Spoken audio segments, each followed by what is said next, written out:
उनको एक driving licence Firoz Gandhi का मिला, उसको लेकर के क्या? देखिए, राहुल गांधी जी एक शिक्षित बेरोजगार राजनीतिक बेरोजगार व्यक्ति हैं।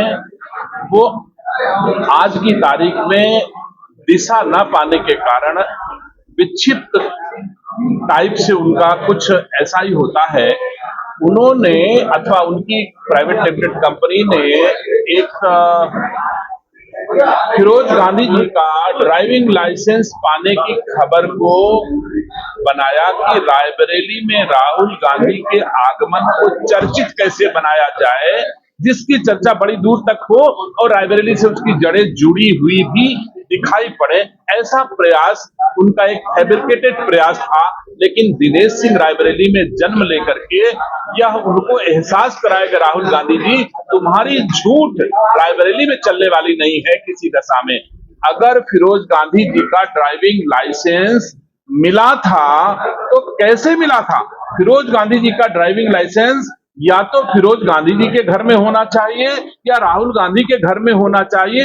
रायबरेली के किसी व्यक्ति के घर में 80 बरस बाद ड्राइविंग लाइसेंस कैसे मिल सकता है? और अगर कोई भी ड्राइविंग लाइसेंस मिल भी गया होगा तो इतने बरस तक वो रख कैसे सकता है? ड्राइविंग लाइसेंस किसी व्यक्ति विशेष की संपत्ति होती है। अगर कभी पाया गया होगा तो या तो उसे लौटा देना चाहिए था, लेकिन इतने दिन तक वो हो भी नहीं सकता। मेरा अनुमान है राहुल गांधी जी एंड कंपनी के द्वारा एक फैब्रिकेटेड खबर तैयार की गई, एक झूठा लाइसेंस दिखाया गया। वो लाइसेंस दिखा करके प्रतिष्ठा बढ़ाने के लिए, लोकप्रियता बढ़ाने के उद्देश्य से, रायबरेली में झूठी जड़ें दिखाने के उद्देश्य से उन्होंने किया। वो फिरोज गांधी का नाम ले रहे हैं, जिस फिरोज गांधी का सम्मान आज तक नकली गांधी खानदान की 3 पीढ़ियों ने कभी नहीं किया। उस फिरोज गांधी के सम्मान की बात आज की तारीख में कर रहे हैं, जो उत्तरोत्तर अपमान भी करते हैं। रायबरेली के पूरे जिले में गांधी खानदान का लगाया हुआ एक ईंट भी फिरोज गांधी के नाम पर नहीं है। उस फिरोज गांधी के लाइसेंस पाने की बात कर रहे हैं। तो मैं तो राज्य सरकार और भारत सरकार से आग्रह करता हूं कि इस पूरे प्रकरण की जांच होनी चाहिए कि ड्राइविंग लाइसेंस फिरोज गांधी जी का मिला तो कैसे मिला, क्या जिसके घर में मिला इतने दिन तक रखा जा सकता है? अगर उसको पता पहले थी तो उसने उनके स्वामी को लौटा क्यों नहीं दिया? अगर राहुल गांधी जी ने यह फैब्रिकेटेड खबर बनाई है तो राहुल गांधी के खिलाफ कार्रवाई होनी चाहिए और उस लाइसेंस की जांच होनी चाहिए कि लाइसेंस फर्जी है और किसने फर्जी तैयार किया। आज राम मंदिर का दूसरी वर्षगांठ है और अभी तक देखा गया है कि राहुल गांधी ना तो गए हैं और ना ही अखिलेश यादव गए हैं। 2 वर्ष पूर्ण हो गए हैं। देखिए, ये नकली गांधी हैं। असली गांधी को राम से, भारत से प्रेम था। नकली गांधी, नकली हिंदू, अगर उसके मन में राम के प्रति भाव नहीं है तो मुझे कोई आश्चर्य नहीं है। मैंने भी देखा, उनके परिवार में एक शादी हुई, वैसे उल्लेख नहीं करना चाहता था। प्रियंका गांधी के बेटवा का नाम रेहान और प्रियंका गांधी की बहू का नाम, प्रियंका गांधी की बहू का नाम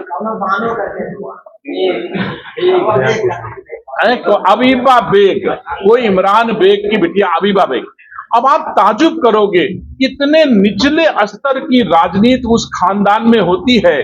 अगर बिटिया का नाम मारिया रख दो तो क्रिश्चियन का वोट मिल जाएगा, बेटवा का नाम रेहान रख दो तो मुसलमान का वोट मिल जाएगा, बहू अबीबा बेग ले आओ तो मुसलमान का वोट मिल जाएगा। यह अक्षम व्यक्ति ही जो सक्षम नहीं होगा मेहनत परिश्रम करके सम्मान पाने के लिए, वो इसी तरह के फैब्रिकेटेड इश्यूज को डेवलप करके सस्ती लोकप्रियता पाने का प्रयास करेगा। मैं समझता हूं राहुल गांधी एक अक्षम व्यक्ति। राहुल, कांग्रेस पार्टी आपको लगता है कि मुस्लिम पार्टी है? मैंने ये कभी नहीं कहा और ना इसको कहने की जरूरत है। गांधी खानदान जो नकली जनेऊ ऊपर से उल्टा पहन करके देश के हिंदुओं को भ्रमित करके वोट लेना चाहता है, क्या राहुल गांधी हिंदू हैं? अगर हिंदू हैं तो क्या हिंदू को अबीबा खान के अबीबा बेग बहू बन के आनी चाहिए? क्या हिंदू का एक बेटवा, कोई बेटा अपने बेटे का नाम रेहान रखेगा? सारे लोग या हिंदू हो क्या मुसलमान अपने बेटे का नाम राम सकल रखेगा?